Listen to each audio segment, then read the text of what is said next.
ان لوگوں میں سے اکثر جانتے نہیں ہیں۔ وما اموالکم ولا اولادکم باللتی تقربکم عندنا زلفیٰ، فرمایا کہ تمہارا مال اور تمہاری اولاد کا تمہیں ہمارے قریب نہیں کر سکتی۔ اللہ تبارک و تعالیٰ کے قریب کرنے والی چیز مال اور اولاد نہیں ہے، بلکہ وہاں اعمال ہے۔ جس کے اعمال اچھے ہوں گے وہ اللہ تبارک و تعالیٰ کا قریبی بندہ بنے، اور دنیا میں بھی، یہ دنیا کا بھی اصول ہے، جو آدمی نیک ہوگا اللہ تبارک و تعالیٰ دنیا میں فرشتوں کو بھیج کر کے زمین والوں میں اعلان کرا دیں گے کہ یہ میرا محبوب بندہ ہے، میں اس سے محبت کرتا ہوں، تم بھی اس سے محبت کرو۔ چنانچہ دنیا والے بھی اس سے محبت کرنا شروع کر دیتے ہیں۔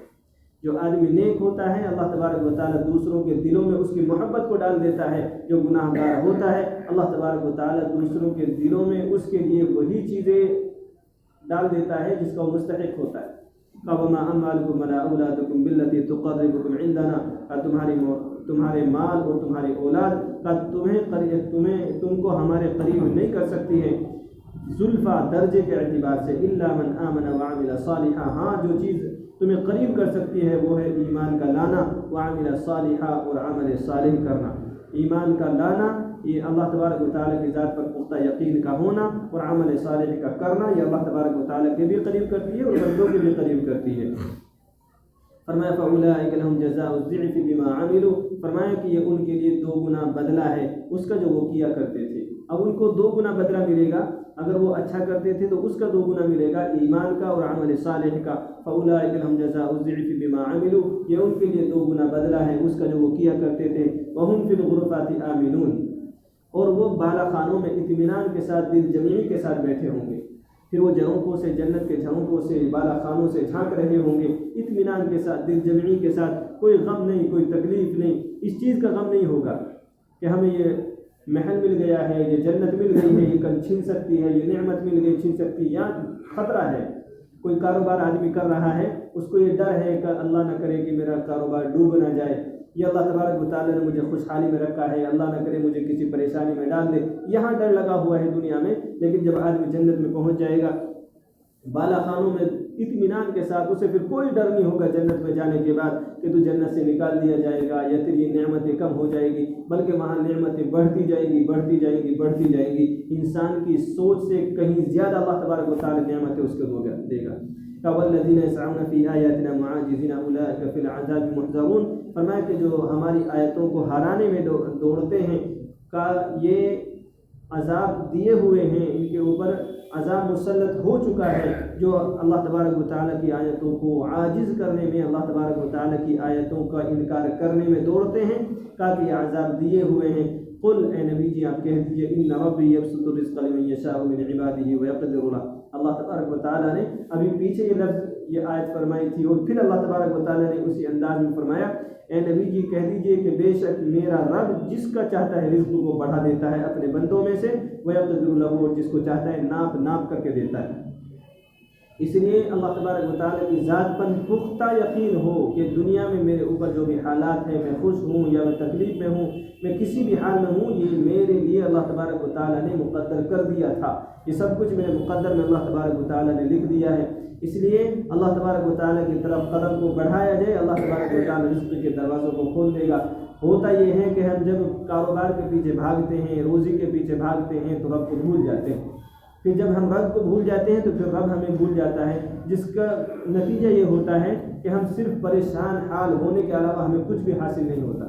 پتہ چلا صبح سے لے کر کے شام تک محنت تو بہت کی تھی، لیکن محنت کرنے کے بعد ہاتھ میں کچھ بھی نہیں آیا۔ پھر شکایتیں ہوتی ہے کہ کمایا تو بہت تھا لیکن رکتا نہیں ہے۔ رکے گا کیسے؟ اللہ تبارک و تعالیٰ کا حکم توڑ دیا تھا، نماز مؤذن اذان دے رہا تھا، مسجد میں بلا رہا تھا، لیکن ہم نے سنا ہی نہیں۔ تو جب رب کا حکم توڑ دیا تو پھر اللہ اگر وہ پیسہ آئے گا بھی تو پھر برکت نہیں ہوگی۔ پتہ چلا پیسہ بہت کمایا ہے، بیماریوں میں لگ گیا یا ادھر ادھر اٹھ گیا، پتہ ہی نہیں چلا کہاں سے آیا تھا اور کہاں چلا گیا۔ اس لیے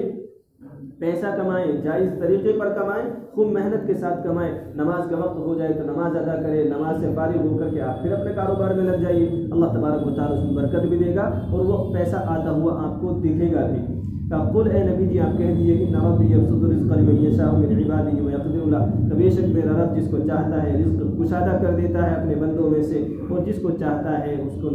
ناپ کر کے دیتا ہے۔ وما انفقتم من شیء، اور ایک قانون بیان کیا کہ جو کچھ خرچ کرتا ہے وما انفقتم من شیء، جو کچھ خرچ کرتا ہے فهو یخلفہ، اللہ تبارک و تعالیٰ اس کا بدلہ دیتا ہے۔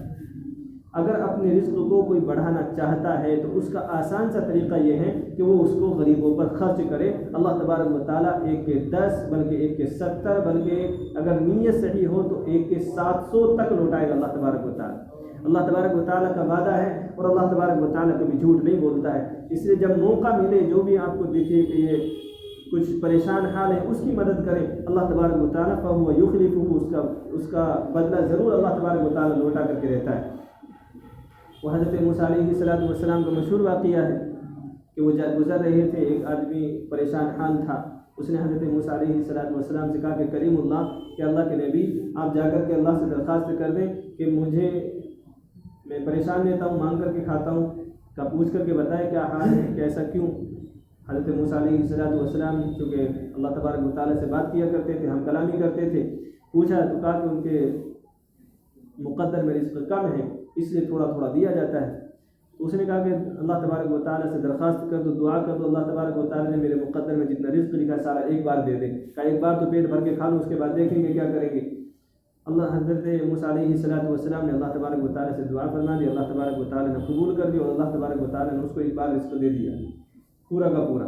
اب اس کے پاس اتنا رزق ہے کہ اگر نہیں کھائے گا تو خراب ہو جائے گا، اب کیا کریں؟ اس نے دے کے چڑھوا دی، جتنے بھی بھوکے غریب آ رہے ہیں سب کو کھلانا شروع کر دیا۔ کچھ دنوں کے بعد حضرت موسیٰ علیہ السلام جب وہاں سے گزرے، کہا کہ بھائی یہ کیا تمہارا رزق تو سارا ایک بار دے دیا، تم اب تک ایسے دے کے چل رہی ہیں تمہاری؟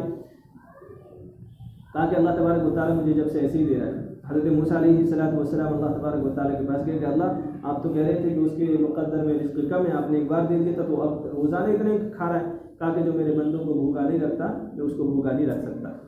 تو اس لیے غریب بندوں کو جب بھی موقع ملے جتنا اللہ تبارک و تعالیٰ نے ہماری بساط کے مطابق، جتنا ہمیں اللہ تبارک و تعالیٰ نے دیا ہے اس کے مطابق ہم اپنا دل کو کشادہ کریں اور لوگوں کی مدد کرنے والے بنیں۔ ضروری نہیں ہے کہ پیسے سے مدد ہوتی ہے۔ آپ کسی کو پریشان حال دیکھ رہے ہیں، کوئی تکلیف میں ہے، آپ بیٹھ کر کے میٹھی باتیں کر لیجئے، اس کا دل کو تسلی دیجیے صرف باتوں سے، وہ اس کے دل سے آپ کے لیے دعائیں نکلیں گی۔ کسی کو پیسے کی ضرورت ہے، کسی کو کھانے کی ضرورت ہے، کسی کو کپڑے کی ضرورت ہے، اگر آپ کے پاس ہے تو آپ ان کی مدد کر دیں، نہیں ہے تو ان کو راستہ بتا دیں کہ بھائی وہاں سے آپ کا انتظام ہو سکتا ہے، اس پہ بھی اللہ تبارک و تعالیٰ آپ کو اجر دے گا۔ وما انفقتم من شیء، کا جو تم میں سے کچھ خرچ کرتا ہے فهو یخلفہ، اللہ تبارک و تعالیٰ اس کا بدلہ دیتا ہے، وهو خیر الرازقین، اور اللہ بہترین رزق دینے والا ہے۔ وَيَوْمَ يَحْشُرُهُمْ جَمِيعًا، فرمایا کہ جس دن اللہ تبارک و تعالیٰ ان سب کو جمع کرے گا، اللہ تبارک و تعالیٰ قیامت کے دن جب سب کو جمع کرے گا، ثم یقول للملائکہ، پھر کہے گا اللہ تبارک و تعالیٰ فرشتوں سے، اہؤلاء ایاکم، کیا ان کو تم نے کہا تھا، کیا یہ اہؤلاء ایاکم کانوا یعبدون، کیا یہ تمہاری عبادت کیا کرتے تھے، کیا یہ تمہیں پوجتے تھے؟ اللہ تبارک و تعالیٰ فرشتوں سے کہیں گے کہ یہ تمہاری عبادت کیا کرتے تھے۔ قالوا، تو فرشتے کہیں گے سبحانک انت ولینا من دونہم، کہ اللہ آپ کی ذات پاک ہے، ہم تو آپ کی طرف ہیں ان کی طرف نہیں ہیں، کہ ہم تو آپ کے ماننے والے ہیں ان کی جیسے نہیں ہیں۔ بل کانوا یعبدون الجن، کا بلکہ یہ تو شیطان کی عبادت کیا کرتے تھے، شیطان کے نقش قدم پر چلا کرتے تھے۔ کا اکثرهم بہ مؤمنون، کا ان میں سے اکثر ایمان والے ہیں۔ بل کانوا یعبدون الجن، تاکہ یہ تو شیطانوں کی عبادت کیا کرتے تھے، ان میں سے اکثر اس پر اعتماد رکھتے تھے، شیطان کے اوپر یقین تھا، اللہ تبارک و تعالیٰ کی ذات پر یقین نہیں تھا۔ جو شیطان کے نقش قدم پر چلتا ہے گویا کہ وہ اللہ تبارک و تعالیٰ کی اوپر کی ذات پر یقین نہیں رکھتا بلکہ شیطان کی باتوں پر یقین رکھتا ہے، اس وجہ سے وہ اس کے نقش قدم پر اور گناہوں کے راستے پر چل دیتا ہے۔ اس لیے مجھے آپ کو اپنے گریبان میں جھانک کر کے دیکھنا ہے، اپنا محاسبہ کرنا ہے کہ ہم کس کے نقش قدم پر چل رہے ہیں، آیا ہم اللہ تبارک و تعالیٰ کے بتائے ہوئے راستے پر چل رہے ہیں یا ہم شیطان کے نقش قدم پر تو نہیں ہو لیے ہیں۔ اللہ نہ کرے اگر ہمارا کوئی قدم ایسا ہے تو ہم آج اس سے توبہ کر لیں، کل ہمارے لیے نئی صبح ہوگی۔ فَالْيَوْمَ لَا يَمْلِكُ بَعْضُكُمْ لِبَعْضٍ نَفْعًا وَلَا ضَرًّا، اللہ تبارک و تعالیٰ فرمائیں گے کہ آج تم میں سے کوئی کسی کے نفع نقصان کا مالک نہیں ہے، کہ آج تم میں سے کوئی کسی کے نفع نقصان کا مالک نہیں ہے۔ وَنَقُولُ لِلَّذِينَ ظَلَمُوا، اور ہم کہیں گے ان سے جو گناہ گار تھے، جنہوں نے اپنے اوپر ظلم کیا تھا، ذُوقُوا عَذَابَ النَّارِ الَّتِي كُنتُم بِهَا تُكَذِّبُونَ، کہ چکھو اس آگ کا عذاب کا جس سے کو تم دنیا میں جھٹلایا کرتے تھے، دنیا میں کہا کرتے تھے مٹی ہو جائیں گے، مر جائیں گے، تو پھر ہمارا حساب کتاب نہیں ہوگا، تب اللہ تبارک و تعالیٰ فرمائیں گے کہ اب جو تم نے ظلم کیا ہے کہ اب اس کی وجہ سے جس کو تم جھٹلایا کرتے تھے اب عذاب کا مزہ چکھو۔ پھر اللہ تبارک و تعالیٰ گناہ گاروں کو عذاب کا ذائقہ چکھائے گا۔ اللہ تبارک و تعالیٰ ہم سب کے عذاب سے حفاظت فرمائے۔ الحمد لله رب العالمين، اللهم صل على سيدنا محمد وعلى ال سيدنا محمد وبارك وسلم۔ ربنا ظلمنا انفسنا وان لم تغفر لنا وترحمنا لنكونن من الخاسرين، لا اله الا انت سبحانك اني كنت من الظالمين، يا حنان يا منان يا بديع السماوات والارض، يا ذا الجلال